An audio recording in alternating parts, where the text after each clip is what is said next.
quadro de força. Gente, desculpem a coisa um pouco rústica do que eu estou fazendo, prometo melhorar. A gente tem bons equipamentos, a gente tem boa estrutura, mas enfim, esse curso está vindo meio que num susto, porque eu preciso qualificar novos técnicos para trabalhar na Kambaya Light Sound. E se você quiser participar, no final do curso, com tudo assistido, você pode fazer uma prova para trabalhar com a gente, tá bom? Então assistam tudo com muita atenção, mas por isso é um pouco rudimentar. Confesso, eu queria ter feito um estúdio melhor. Eu estou aproveitando um outro estúdio de um podcast que a gente tem, que é da Kambu Horror Sound, os equipamentos, as iluminações e tudo mais, tá bom? Bom, vamos lá. Quadro de força, também mais conhecido como QDC, que é o quadro de distribuição de energia, tá bom? Eu vou fazer alguns desenhos básicos, é coisa que eu não me atentei em trazer, mas vocês vão conseguir imaginar. Agora, para tudo, vai no quadro de força da tua casa. Peraí, depois da aula. Vai no quadro de força da sua casa, abre a tampa dele. Ele tem que estar tampado, em primeiro lugar. E você vai ver o seguinte, nós temos, em geral, um disjuntor, vou fazer aqui de qualquer jeito, um disjuntor master, tá? No quadro de força geral. E este disjuntor master, ele vai dividir pros... Aí cada um dá um nome, mas disjuntores radiais também são disjuntores, tá? Pode ser disjuntores radiais, disjuntores secundários, e esse é o primário, depende de quem está trabalhando. Vou fazer aqui com esse laranja super forte e tudo mais.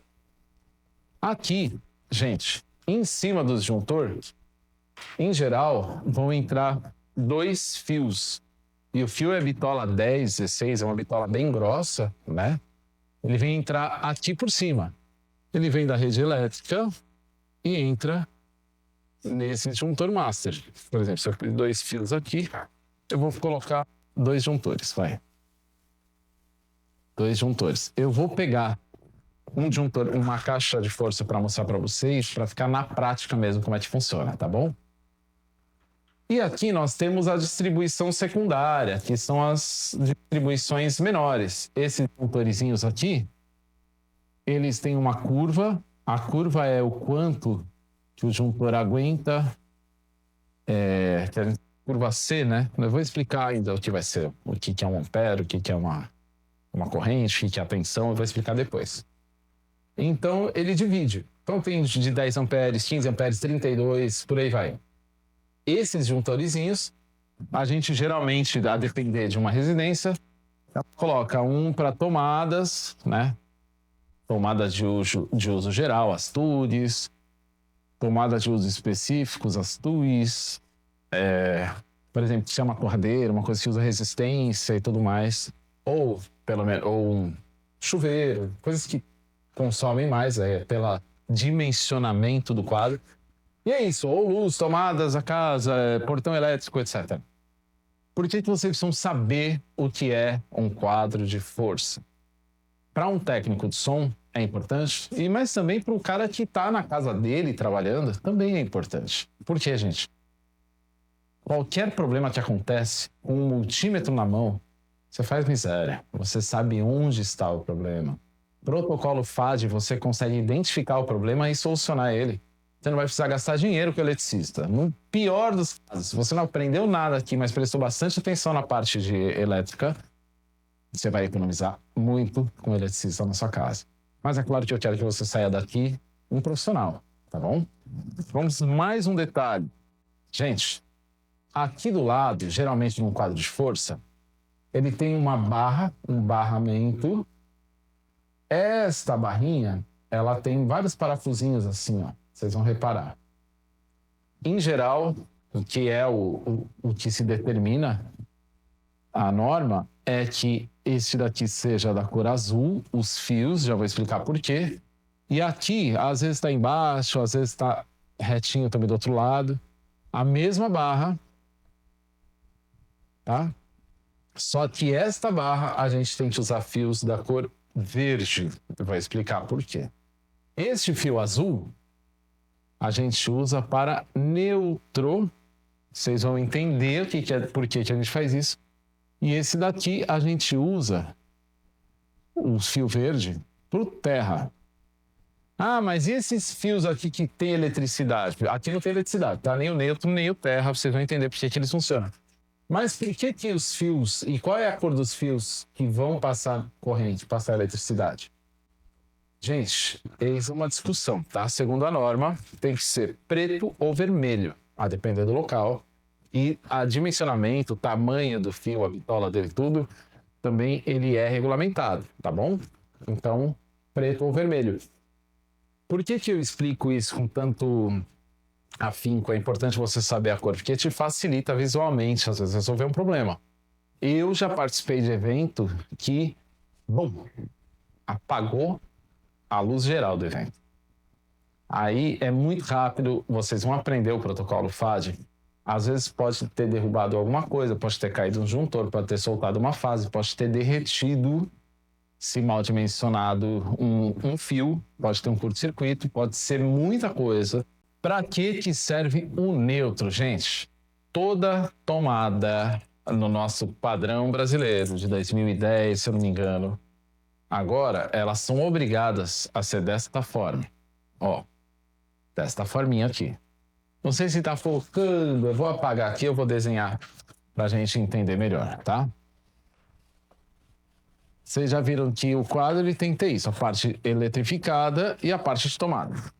Vamos fazer um desenho de uma tomada de frente para a gente entender. Olha lá, que perfeição! De frente. E vou fazer a tomada também de quina aqui, ó. Pronto. O que acontece? Por que foi feito este padrão? Vamos lembrar agora do nosso quadro. Por que ele tem 3 pinos, tá? O pino do meio será um terra.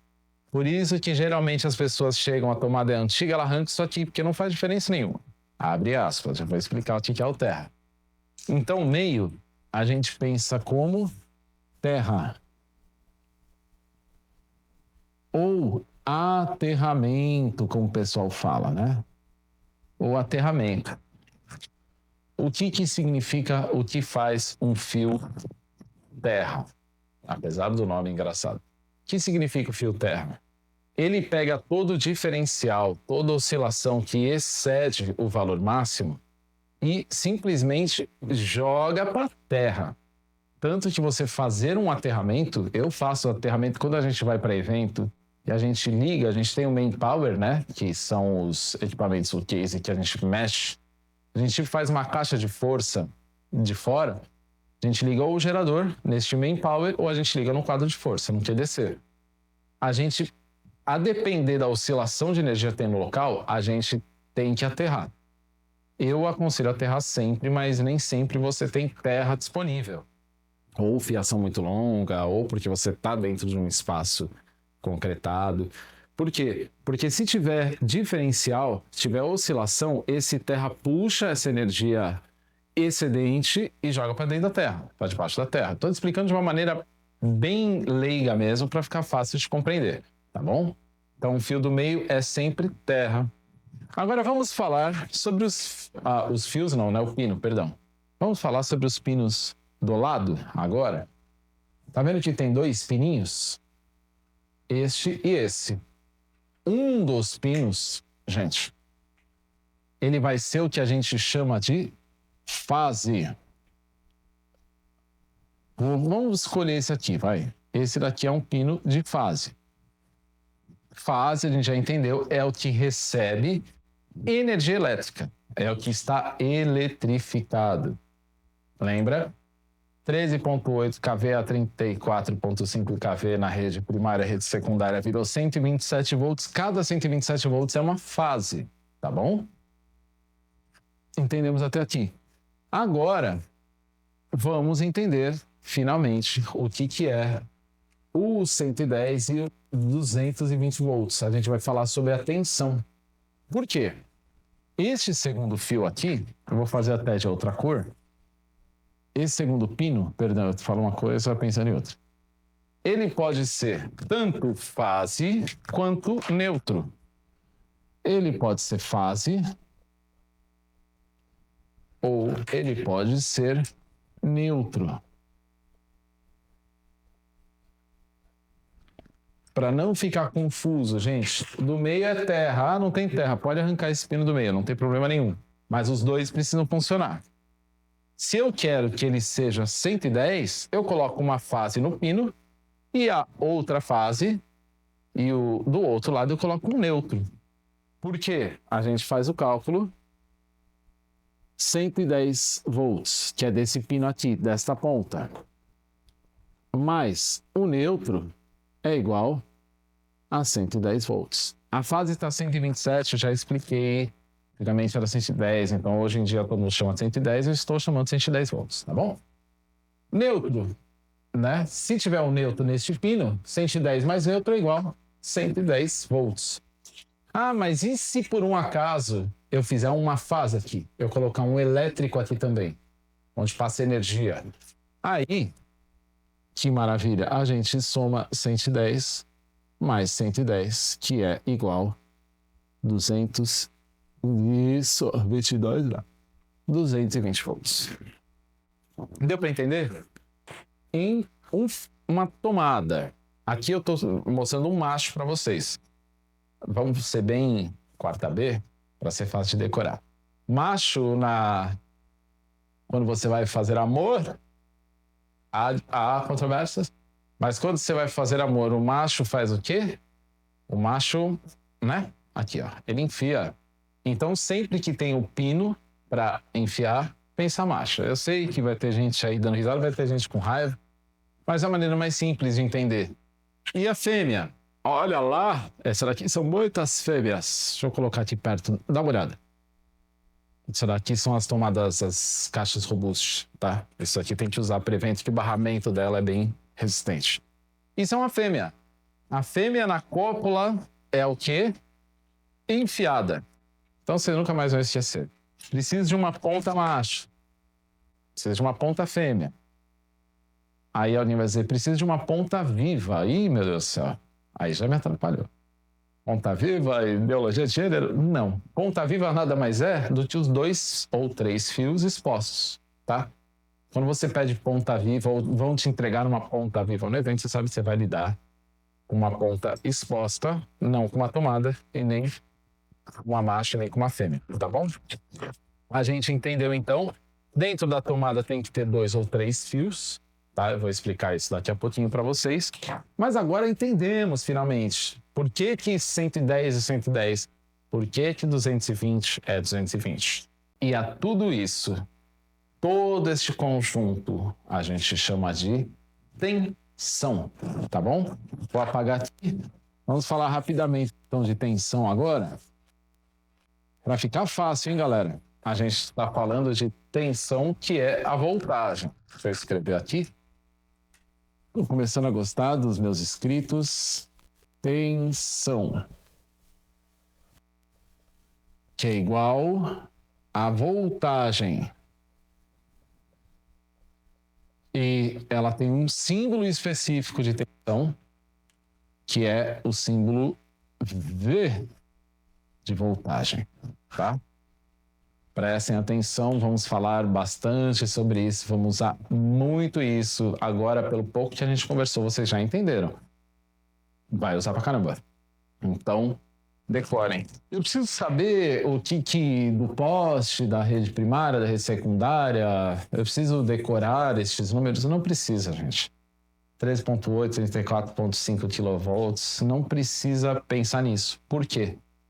É para vocês entenderem que tudo tem um antes, tudo tem um... Ele foi gerado de alguma forma, ele não vem de lugar nenhum.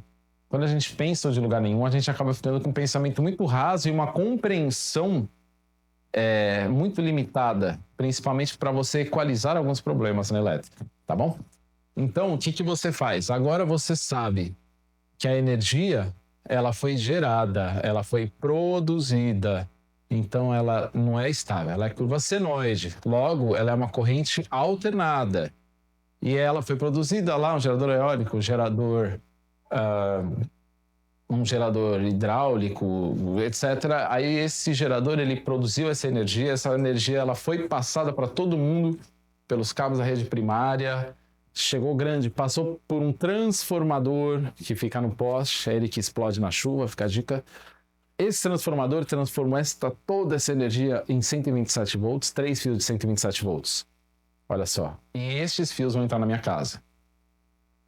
Deu para entender isso? Pronto, agora você sabe o que é uma corrente alternada. Vou mostrar na aula de multímetro, só no multímetro como você faz isso, tá bom? E então agora você já sabe de onde surgiu, tá bom? Isso é muito legal para vocês lá na frente conseguirem aplicar, né? Usar na prática. Vocês vão entender que é muito mais fácil do que parece. Então, a gente fez todo este caminho. Você vai me fazer uma pergunta, provavelmente você é uma pessoa muito esperta, muito inteligente. E lógico que você vai falar para mim: "Ô, Daniel, você mostrou o poste lá? Lá nós temos 3 fios, correto? Correto. São 3 fios de 127 volts, correto? Correto. Se tem um fio só, somado a neutro, vira 110. 2 fios, 220. E 3, Daniel. Eita, aí você me pegou. Vamos lá. Se ele tem um fio de fase, vamos chamar de fase, tá? Que são esses fios com corrente alternada. Se ele tem um fio mais neutro, ele é 110 volts. Se ele tem um fio mais outro fio, todos fase, ele é 220. Agora, se ele tem um fio fase mais um fio fase também mais um fio fase, vocês vão ter a terceira medida, que é 380 volts. Só estou falando a título de curiosidade, tá? 380 volts você usa em redes trifásicas. São redes muito específicas para fábrica, para materiais grandes, porque na hora de você fazer o cálculo, balanceamento de cabos e tudo mais, quando você faz esse dimensionamento, tem vezes que é mais interessante você pôr 3 fases, tá? E tem muitas máquinas que demandam isso. Não é muito aplicável, não há muita aplicabilidade no nosso meio, no que a gente faz, tá? Então fiquem tranquilos. 380 usa também em evento. Tem rede que você pega que é só trifásica e aí a gente precisa lidar, só que entendam. 110 e 220 é o que a gente mais usa, em especial 220. Vocês vão entender o porquê. E a gente tem que nomear então, né? Agora que eu acabei de explicar, a gente nomeia. Essa é a monofásica, bifásica e trifásica, tá? O que é uma coisa monofásica? Onde é tudo 110. Bifásico, tudo 220. Trifásico, 380, tá bom? São as 3 fases, 127 mais 127 mais 127, tiro residual 380 volts. Eu acho que isso é o mais importante para vocês saberem agora. Lembrando as nomenclaturas: corrente alternada, corrente gerada produzida. A corrente alternada, ela é para medir, no seu multímetro ela tem um símbolo de tio ou o AC. Aí esse símbolo de tio você vai procurar, você vai pesquisar, você vai achar no multímetro para medir corrente alternada. Então, um exemplo agora eu vou colocar na prática, vou filmar no meu celular. Peço desculpas, não vão ser filmagens muito boas, mas vocês vão entender, tá bom? Vamos lá?